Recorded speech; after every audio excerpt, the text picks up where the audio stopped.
निशुम्भ शुम्भ गर्जनी प्रचण्ड मुण्ड खण्डिनी बने प्रकाशिनी भजामि विन्ध्यवासिनी।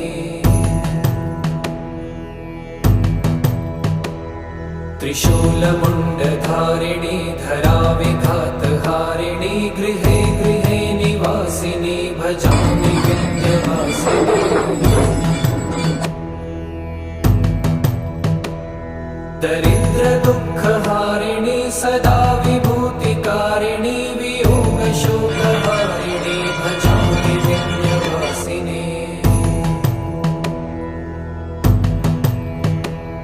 लसत्सुलोललोचनं लतासनं वरप्रदं कपालशूलधारिणी भजामि विन्ध्यवासिनी। कराब्जदान